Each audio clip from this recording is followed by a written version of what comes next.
Nakilala ko itong Alive 2 months ago nung minsang naimbitahan akong dumalo rito para makinig ng seminar.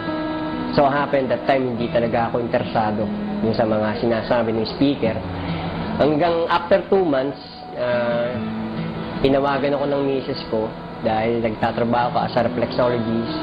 Tinawagan niya ako, sabi niya yung anak ko may sakit, ninalagnat. So umuwi ako mula sa trabaho, papunta sa aming bahay, at nakita ko yung anak ko talaga na inaapoy ng lagnat. So, dinala namin siya kinabukasan ng umaga sa doktor, isang private clinic. Ang sabi, tonsil. Tonsil lang. So, naniwala kami, minom siya ng mga antibiotics. Pero nagtataka kami, nagiging worse at sinusukan niya lang yung mga gamot na tinitake niya. So, nagpasya kami mag-asawa, ang misis na dali siya dito sa San Lazaro Hospital. Unfortunately, pagdating doon, inadmit na siya dahil nagsisimula na bumagsak ang kanyang platelet from 166 na bumaba siya ng 66. So, inadmit siya. Day 1, medyo okay pa siya. Kumakain pa ng konti. Pero after 2 days, hindi na siya talaga tumitikim kahit tubig, hindi na siya nagtitake ng kahit ano. So, ang ginagawa lang talaga ng hospital ay magkabit ng dextrose sa kanya. Doon lang kami umaasa dahil naramdaman namin na dehydrate yung bata. So, sinisikap lang namin siya uminom paunti-unti. Sabi ko sa'yo talaga sinusuka niya. Hanggang sa pang 5 days na sa hospital, isang doktor yung nakatingin sa itsura niya dahil may pumasok na isang batang dengue patient din. Nakita yung kaibahan ng anak ko doon sa batang pinasok na mas bagsak talaga siya, yung anak ko. So, nung pinapulse na siya, pinupulsan yung kanyang paa, kanyang kamay, napaka-weak, napakahina na. Kaya nagsimula ng doktor magtawag ng mga nurse para yung anak ko ay ipasok sa ICU. So, nung nasa ICU na siya, nag-uusap kami mag-asawa dahil nung time na yun, ako nagbabantay sa kanya. Ang nangyari ay inihahanda kami ng doktor for blood transfusion. So, pinaganap ako ng donor, 2 taong donor para sa 2 bag na dugo. So, happened that time, wala kami makuha, wala kaming pera. So, ang tingbabalikin nurse, ang tinatanong sa amin, nag-bleed na ba? Nag-bleed na ba? Pero wala nga dugong lumalabas. Maliban sa pumutok na yung mga labi niya, doon nagkaroon ng mga konting dugo-dugo siya. At tinatlo yung swerong kinabi sa kanya. Maraming mga ginamit na gamot, puro IV o intravenous na tinatawag, sinasaksa sa swero. Kaya lang, talagang walang nag-effect. Gumamit na rin kami ng herbal at mga ilang mga produkto na inire-recommenda sa amin, isinusuka lang ng bata. So, nag-iisip na ako, nung kinunan siya ng dugo, mula doon sa ringgila, nakita ko kung paano kinuha ng medtech yung dugo, napakalapot niya at maitim-itim. So, nung nakita ko yung dugo na yun, na kailangan pang kalugin ng medtech para ilipat sa isang bote na kung saan testing yung dugo niya, naalala ko yung seminar ng isang doktor na Dr. Estrita, na kung saan pinakita niya ng isang taong kumakain mga junk food, after 1 hour, lumalapit yung dugo. At ipinakita niya from that demo na nag-take yung matanda ng isang capsule ng Alive.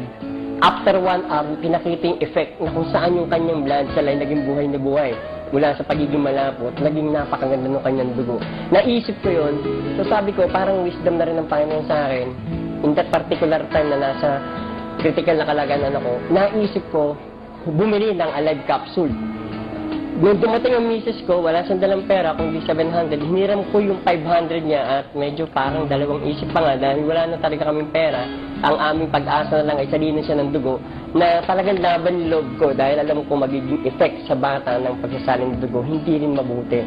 So, tumakbo ko ng Ortigas, punta ako sa building ng AIM Global sa 3rd floor. Nakipag-usap ako sa isang ahente, nakiusap ako at binigyan niya ako ng isang pack, ng isang banig na 10 kapsula yung laman nun. Dali-dali dinala ko sa ospital at pagdating ko doon, ang narinig ko na sabi ng doktor, hindi na siya pwede uminom ng marami, kundi sip lang ng tubig o fluid. So nakita ko, may pagkakataon pa. Iniligay ko sa baso na mga 3/4 lang ang taas ng gatas mula sa baso.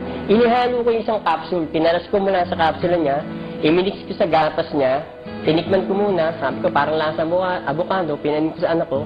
At after 1 hour talaga, nakatutok lang ako sa skin niya, sa labi niya kung ano mangyayari. Yung unang 1 hour na yon, parang walang effect.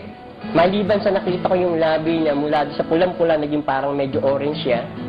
Sabi ko, parang pero sabi ko, hindi ako naniniwala walang mangyayari dito.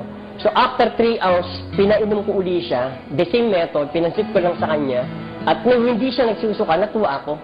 So tinuloy ko ulit after 3 hours noon, hanggang 5 o'clock in the morning, nag-start kami ng treatment ng 5 o'clock ng hapon. 5 o'clock in the morning, nakaka-4 na kapsula siya. Paggising niya, humingi siya ng isang basong gatas, humingi siya ng pagkain at nakita ko kung paano siya talaga nabuhay, nagsigla yung katawan niya. Ang nakita ko effect talaga ng Alive. Una, yung color ng skin niya. Nakita ko kung paano umepekto yun sa dugo. Pangalawa, yung appetite niya. Talagang nabuhay appetite niya, kumain siya. At mula doon sa oras na yun, alas 5 ng madaling araw, hanggang alas 12, maniniwala ako sa hindi, maraming pwede magpatotoo sa amin, sa mga kasama namin na sa ICU. Yung anak ko, nasa ICU, pero nagbe-break-gain na siya.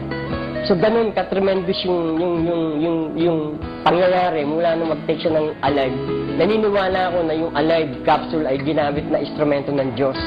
Hindi kami nagsasalita ngayon dahil sa kanong bagay, kundi nagpapatotoo kami upang malaman ng maraming tao na ang produkto na M-Global, special ang Alive Capsule, ay naging very effective sa aking anak at naniniwala rin ako magiging effective din to sa ibang tao.